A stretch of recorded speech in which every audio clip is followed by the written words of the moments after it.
सुभाष चंद्र बोस भारत देश के महान स्वतंत्रता संग्रामी थे। उन्होंने देश को अंग्रेजों से आजाद कराने के लिए बहुत कठिन प्रयास किए। उड़ीसा के बंगाली परिवार में जन्मे सुभाष चंद्र बोस एक संपन्न परिवार से थे, लेकिन उन्हें अपने देश से बहुत प्यार था और उन्होंने अपनी पूरी जिंदगी देश के नाम कर दी थी। सुभाष चंद्र जी का पूरा नाम है नेताजी सुभाष चंद्र बोस। उनका जन्म 23 जनवरी 1897 में हुआ था।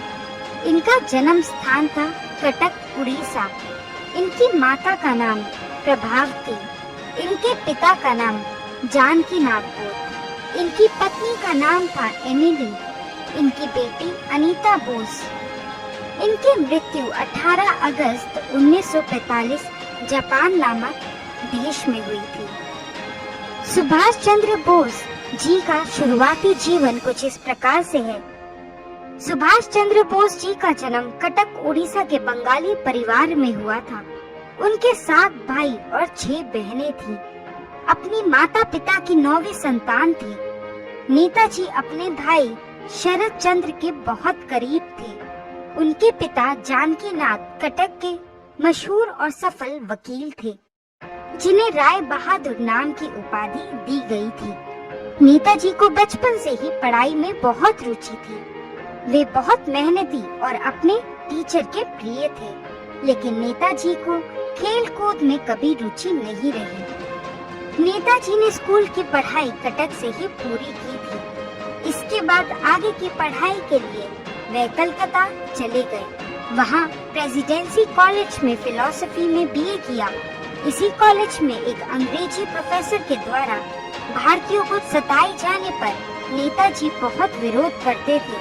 उस समय जातिवाद का मुद्दा बहुत उठाया गया था। ये पहली बार था जब नेताजी के मन में अंग्रेजों के खिलाफ जंग शुरू हुई। नेताजी सिविल सर्विस करना चाहते थे। अंग्रेजों के शासन के चलते उस समय भारतीय के लिए सिविल सर्विस में जाना बहुत मुश्किल था। तब उनके पिता ने इंडियन सिविल सर्विस की तैयारी के लिए उन्हें इंग्लैंड भेज दिया। इस परीक्षा में नेताजी चौथे स्थान में आए, जिसमें इंग्लिश में उन्हें सबसे ज्यादा नंबर मिले। नेताजी स्वामी विवेकानंद को अपना गुरु मानते थे। वे उनकी द्वारा कई बातों का बहुत अनुसरण करते थे। नेताजी के मन में देश के प्रति बहुत प्रेम था। वे उसकी आजादी के लिए चिंतित थे, जिसके चलते 1921 में उन्होंने इंडियन सिविल सर्विस की नौकरी ठुकरा दी और भारत लौट आए।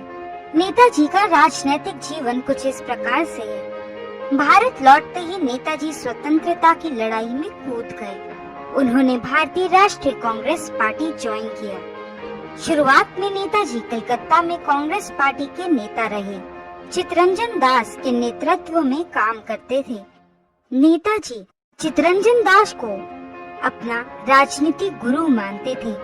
1922 में चित्तरंजन दास ने मोतीलाल नेहरू के साथ कांग्रेस को छोड़ अपनी अलग पार्टी स्वराज पार्टी बना ली थी। जब चित्तरंजन दास अपनी पार्टी के साथ मिल रणनीति बना रहे थे, नेताजी ने उस बीच कलकत्ता के नौजवान छात्र छात्रा व मजदूर लोगों के बीच अपनी खास जगह बना ली थी। वे जल्द से जल्द पराधीन भारत को स्वाधीन भारत के रूप में देखना चाहते थे। अब लोग सुभाष चंद्र को नाम से जानने लगे थे। उनके काम की चर्चा चारों ओर फैल रही थी। नेताजी एक नौजवान सोच लेकर आए थे, जिससे वो यूथ लीडर के रूप में चर्चित हो रहे थे।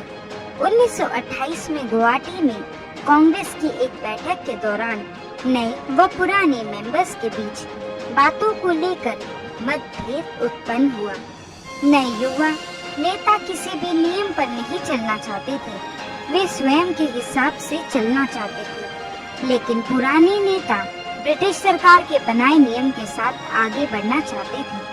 सुभाष चंद्र और गांधी जी के विचार बिल्कुल अलग थे। नेताजी गांधी जी की अहिंसावादी विचारधारा से सहमत नहीं थे। उनकी सोच नौजवान वाली थी, जो हिंसा में भी विश्वास रखती थी। 1939 में नेताजी राष्ट्रीय कांग्रेस के अध्यक्ष के पद के लिए खड़े हुए। इनके खिलाफ गांधी जी ने पटाभी सीतारामैया को खड़ा किया था, जिसे नेताजी ने हरा दिया था। गांधी जी को ये अपनी हार लगी थी, जिससे वे बहुत दुखी थे। नेताजी ने ये बात जानते ही अपने पद से तुरंत इस्तीफा दे दिया था। विचारों का मेल न होने की वजह से नेताजी लोगों की नजर में गांधी विरोधी होते जा रहे थे, जिसके बाद उन्होंने खुद कांग्रेस छोड़ दी थी। अब मैं आपको इंडियन नेशनल आर्मी के बारे में बताती हूँ। INA 1939 में भारतीय विश्व युद्ध चल रहा था। तब नेताजी ने वहाँ अपना रुख किया। वे पूरी दुनिया से मदद लेना चाहते थे ताकि अंग्रेजों को ऊपर से दबाव पड़े और वे देश छोड़कर चले जाएं। इस बात का उन्हें बहुत अच्छा असर देखने को मिला, जिसके बाद ब्रिटिश सरकार ने उन्हें जेल में डाल दिया। जेल में लगभग 2 हफ्तों तक उन्होंने न खाया न पिया। उनकी बिगड़ती हालत को देख देश में नौजवान उग्र होने लगे और उनकी रिहाई की मांग करने लगे। तब सरकार ने उन्हें कलकत्ता में नजरबंद कर रखा था। इस दौरान 1941 में नेताजी अपनी भतीजी शिशिर की मदद से वहां से भाग निकले। सबसे पहले वे बिहार के गोमहा गए।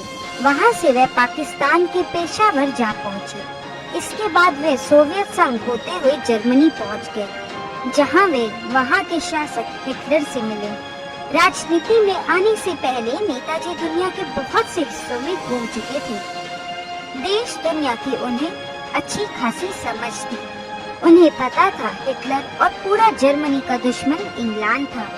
ब्रिटिशों से बदला लेने के लिए उन्हें ये कूटनीति सही लगी और उन्होंने दुश्मन के दुश्मन को दोस्त बनाना उचित समझा। इसी दौरान उन्होंने ऑस्ट्रेलिया की एमिली से शादी कर ली थी, जिसके साथ वे बर्लिन में रहते थे। उनकी एक बेटी भी हुई, अनीता बोस। 1943 में नेताजी जर्मनी छोड़ साउथ ईस्ट एशिया मतलब जापान जा पहुँचे। वहाँ वे मोहन सिंह से मिले, जो उस समय आजाद हिंद फौज के मुख्य थे।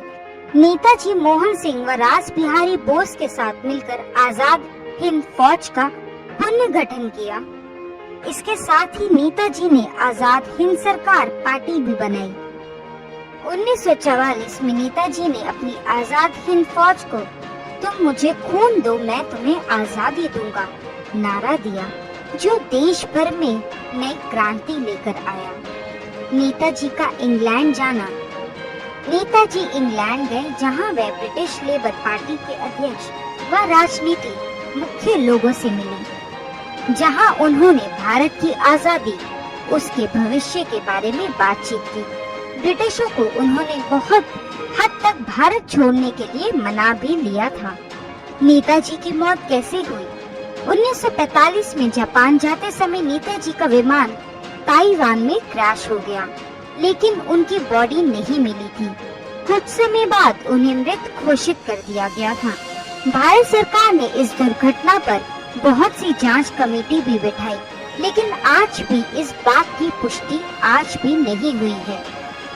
मई 1956 में शाह नवाज कमेटी नेताजी की मौत की गुत्थी सुलझाने जापान गई, लेकिन ताइवान ने कोई खास राजनीति रिश्ता न होने से उनकी सरकार ने मदद नहीं की। 2006 में मुखर्जी कमीशन ने संसद में बोला कि नेताजी की मौत विमान दुर्घटना में नहीं हुई थी और उनकी अस्थियां जो रेकोंजी मंदिर में रखी हुई है वो उनकी नहीं है, लेकिन इस बात को भारत सरकार ने खारिज कर दिया।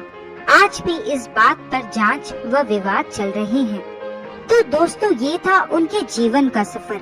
अगर आप भी नेताजी के जीवन से जुड़ी कुछ घटनाएं जानते हैं तो हमें जरूर कमेंट बॉक्स में लिखें। हमारे